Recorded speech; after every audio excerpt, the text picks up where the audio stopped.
नमस्कार विद्यार्थियों, मैं आज फिजिक्स में प्रकाश के परावर्तन की वीडियो नहीं देखी है, तो आप सबसे पहले प्रकाश के परावर्तन की वीडियो देख लीजिए। इसके बाद इस वीडियो को देखिएगा तो आपको अधिक समझ में आएगा। मैंने और अन्य वीडियो में भी कुछ सूत्रों को प्राप्त किया था। आप पहले उन वीडियो को देखिएगा, फिर इस वीडियो को देखिएगा तो यह आज का वीडियो आपको समझ में आएगा। रेखीय आवर्धन किसे कहते हैं? तो रेखीय आवर्धन का सूत्र होता है रेखीय आवर्धन m बराबर, रेखीय आवर्धन को m से प्रदर्शित करते हैं। m बराबर प्रतिबिंब की लंबाई बटे वस्तु की लंबाई।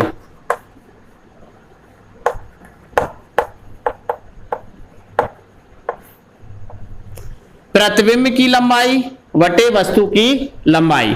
प्रतिबिंब की लंबाई को I से प्रदर्शित करते हैं और वस्तु की लंबाई को O से प्रदर्शित करते हैं। तो रेखीय आवर्धन की परिभाषा हो गई कि प्रतिबिंब की लंबाई और वस्तु की लंबाई और बटे में लिखी है तो इसे अनुपात कहते हैं। यदि कोई संख्या बटे में लिखी हो तो उस संख्या को अनुपात में बोला। ठीक है, तो क्या है? प्रतिबिंब की लंबाई और वस्तु की लंबाई के अनुपात को रेखीय आवर्धन कहते हैं। रेखीय आवर्धन की परिभाषा क्या हो गई? प्रतिबिंब की लंबाई और वस्तु की लंबाई के अनुपात को रेखीय आवर्धन कहते हैं। इसे m से प्रदर्शित करते हैं। किससे प्रदर्शित करते हैं? m से। तो इसका सूत्र बन गया कि m बराबर, ये क्या है I और बटे इसे क्या बोलते हैं? O। तो हमारा रेखीय आवर्धन का सूत्र क्या हो गया? प्रतिबिंब की लंबाई और वस्तु की लंबाई के अनुपात को रेखीय आवर्धन कहते हैं। तो रेखीय आवर्धन की परिभाषा क्या हो गई? प्रतिबिंब की लंबाई वस्तु की लंबाई के अनुपात को रेखीय आवर्धन कहते हैं। परिभाषा याद हो गई? तो इसकी परिभाषा हम लिखेंगे, यहां हेडिंग डालेंगे परिभाषा। परिभाषा में क्या लिखा जाएगा? गोलीय दर्पण द्वारा प्रतिबिंब की लंबाई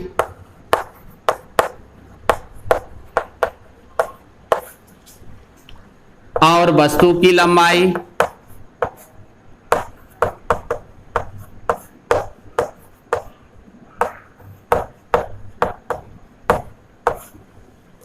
के अनुपात को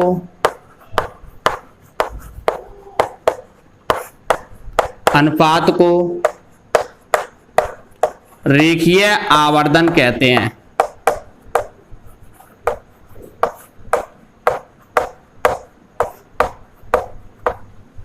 समझ में आ गया? प्रतिबिंब की लंबाई और वस्तु की लंबाई के अनुपात को रेखीय आवर्धन कहते हैं। इसे हम m से प्रदर्शित करते हैं। इसे किससे प्रदर्शित करते हैं? इसे m से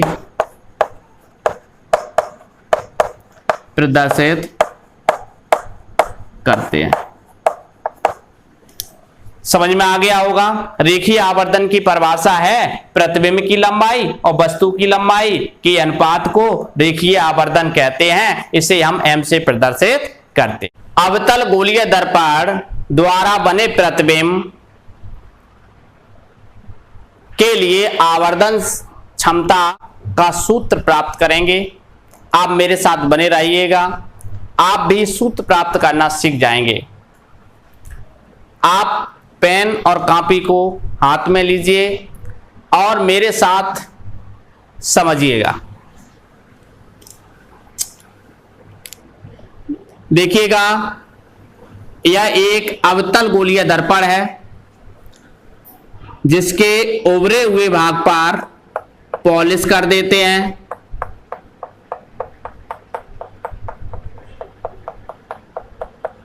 और दबे हुए भाग से प्रकाश का परावर्तन होता है।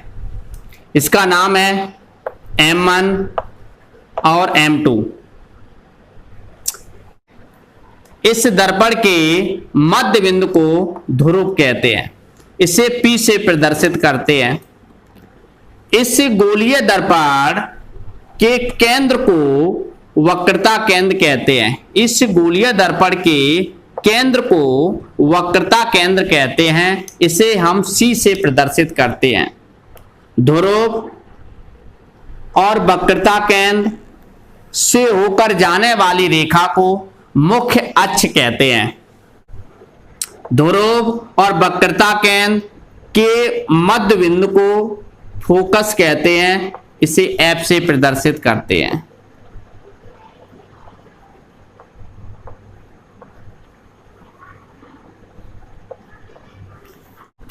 मुख्य अक्ष के लंबवत एक वस्तु AB स्थित है। मुख्य अक्ष के समांतर जाने वाली प्रकाश की किरण फोकस से होकर गुजरती है। यह वस्तु है। वस्तु से बहुत सारी प्रकाश की किरणें सभी दिशाओं में निकल रही हैं। उसमें से एक प्रकाश की किरण, उन सभी किरणों में से एक प्रकाश की किरण मुख्य अक्ष के समांतर जाती है और दर्पण से टकराकर फोकस से होकर गुजरती है। ये मुख्य अक्ष के समांतर प्रकाश की किरण जाती है और दर्पण से टकराकर या परावर्तित होकर फोकस से होकर गुजरती है। दूसरी प्रकाश की किरण ध्रुव पर आपतित होती है और उसी माध्यम में परावर्तित होती है और उसी माध्यम में परावर्तित होती है।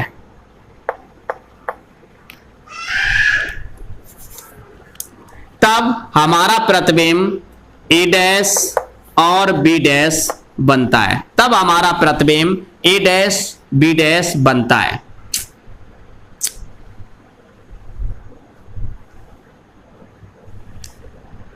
एक प्रकाश की किरण मुख्य अक्ष के समांतर जाती है तो वह फोकस से होकर गुजरती है। दूसरी प्रकाश की किरण ध्रुव पर आकर गिरती है और उसी माध्यम में परावर्तित होती है और दोनों किरणें जिस बिंदु पर मिलती हैं वहां पर प्रतिबिंब, ये प्रकाश की किरण और दूसरी ये प्रकाश किरण इस बिंदु पर मिल रही है तो यहां पर क्या बन गया? प्रतिबिंब। तो उस बिंदु पर प्रतिबिंब बनता है। उस बिंदु पर क्या बनता है? प्रतिबिंब। प्रतिबिंब का नाम रख दिया A डैश और B डैश। अब समझेंगे परावर्तन के नियम से हमने समझा है कि ये आपतित किरण है और ये परावर्तित किरण है। तो जो प्रकाश की किरण आपतित होती है और ये अभिलंब है, अभिलंब के साथ जो प्रकाश की किरण आपतित होती है और उसे आपतन कोण कहते हैं और दूसरी किरण जो परावर्तित होती है अविलंब के साथ उसे हम परावर्तन कोण कहते हैं। लेकिन आपतन कोण और परावर्तन कोण आपस में बराबर होते हैं तो हमने दोनों को क्या मान लिया? थीटा मान लिया। क्या मान लिया? थीटा मान लिया। इसकी भाषा को समझिए। इसकी भाषा क्या लिखी जाएगी? माना M1 M2 एक अवतल गोलीय दर्पण है जिसका ध्रुव P और वक्रता केंद्र C है और मुख्य अक्ष के लंबवत एक वस्तु AB रखी है। मुख्य अक्ष के लंबवत एक वस्तु AB रखी है जिसका प्रतिबिंब A डैश और B डैश बन रहा है या बनता है। क्या बोला जाएगा? माना M1 व M2 एक अवतल गोलीय दर्पण है जिसका ध्रुव P वक्रता केंद्र C है और एक वस्तु मुख्य अक्ष के लंबवत AB रखी है जिसका प्रतिबिंब A डैश B डैश बनता है। लिखेंगे माना M1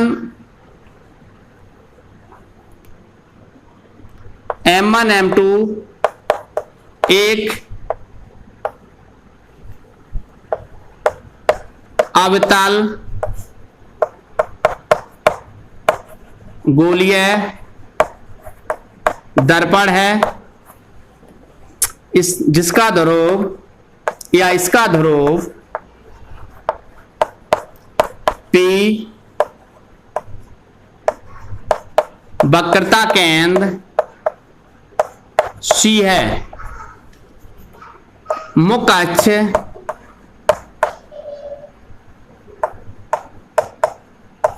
के लंबवत एक वस्तु रखी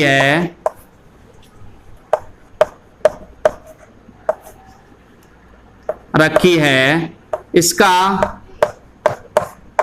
प्रतिबिंब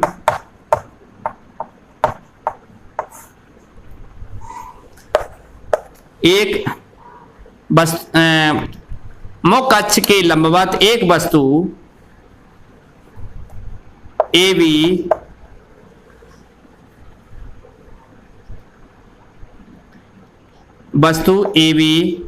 रखी है। एक मुख्य अक्ष के लंबवत एक वस्तु AB रखी है, इसका प्रतिबिंब A डैश B डैश बनता है।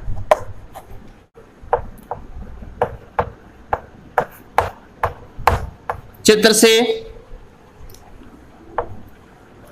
APB ये एक त्रिभुज बन रहा है, तो APB से त्रिभुज APB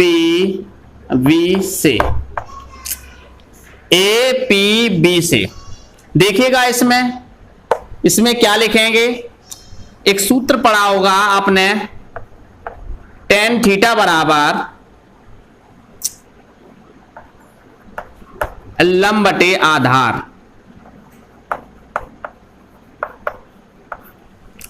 और इसमें देखिएगा, लंब कोण के सामने वाले को लंब कहते हैं और लंबी भुजा को कर्ण कहते हैं और इस भुजा को आधार कहते हैं। तो समझ में आ गया मुझे, कोण के सामने वाली भुजा को लंब कहते हैं, तो ये भुजा कर्ण हो गई, तो ये क्या हो गई, आधार हो गई। तो tan थीटा बराबर क्या है, लंब। लंब हमारा कितना है, तो इस सामने वाली भुजा को लंब कहते हैं, लंब हमारा है AB।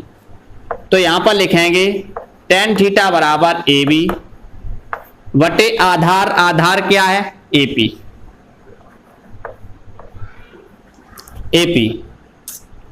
इसके बाद समझिएगा, ये समीकरण नंबर 1 हो गया।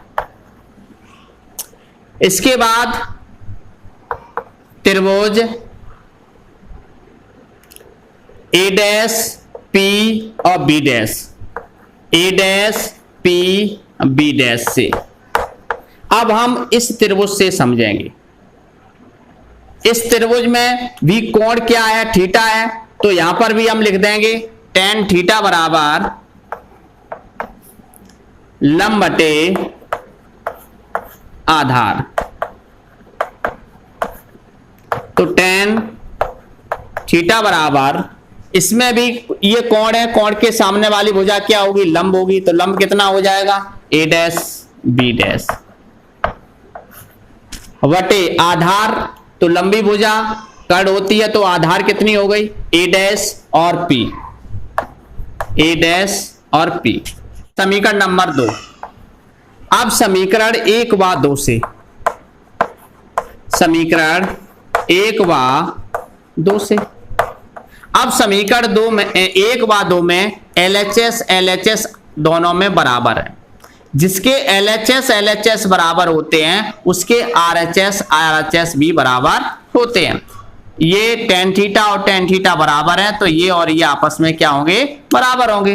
तो यहां पर क्या हो जाएगा, AB बटे AP बराबर A डैश B डैश बटे A डैश P। अब इसमें चित्र के माध्यम से समझिएगा।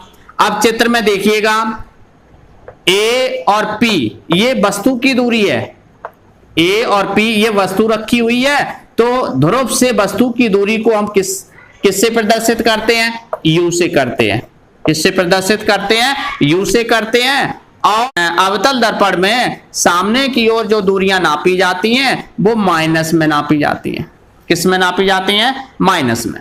और प्रतिबिंब, ये हमारा प्रतिबिंब बन रहा है, प्रतिबिंब और ध्रुव के बीच की दूरी को हम v से प्रदर्शित करते हैं। किससे प्रदर्शित करते हैं? v से, यानी कि ध्रुव से और प्रतिबिंब की दूरी जो होती है वो v होती है, और इधर जो दूरियां नापी जाती हैं वो सब माइनस में नापी जाती है। किस में नापी जाती हैं? माइनस में।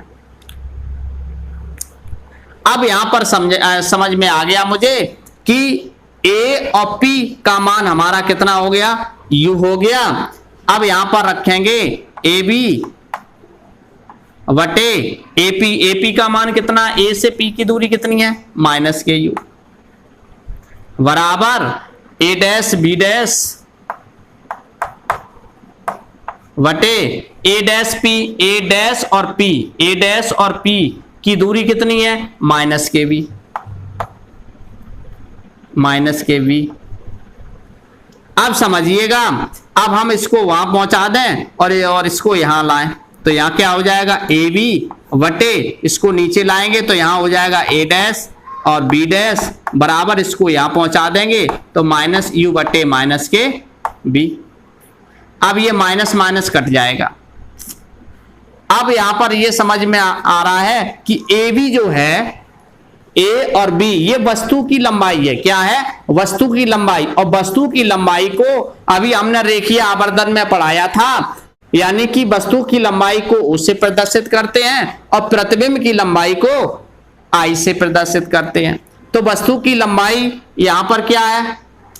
AB जो है वो वस्तु की लंबाई है, इसे हम O से प्रदर्शित करते हैं। और A डैश B डैश ये है प्रतिबिंब, तो प्रतिबिंब की लंबाई को हम I से प्रदर्शित करते हैं। मुख्य अक्ष के ऊपर की ओर जो नापी जाने वाली दूरियां प्लस में होती हैं और मुख्य अक्ष के नीचे नापी जाने वाली दूरियां माइनस में होती हैं। तो ये जो प्रतिबिंब बन रहा है मुख्य अक्ष के नीचे बन रहा है, तो ये जो इसकी दूरी जो नापी जाएगी वो माइनस में नापी जाएगी, माइनस में होगी। अब यहां पर लिखेंगे u बटे v। अब यहां पर देखिएगा, अब इसमें क्या करेंगे, यानी कि व्युत्क्रम कर देंगे, संख्या को पलट देंगे। संख्या को पलट देंगे तो यहां पर क्या हो जाएगा? I बटे O हो जाएगा माइनस के, और बराबर क्या हो जाएगा? और v बटे u हो जाएगा।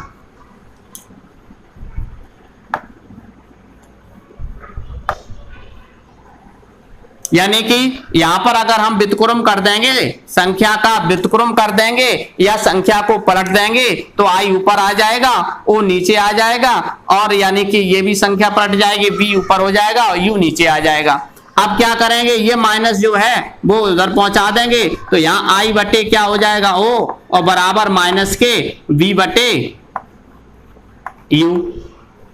अब समझिएगा, I बटे O रेखीय आवर्धन में पढ़ा होगा आपने, कि रेखीय आवर्धन में आपने पढ़ा है M बराबर I बटे O।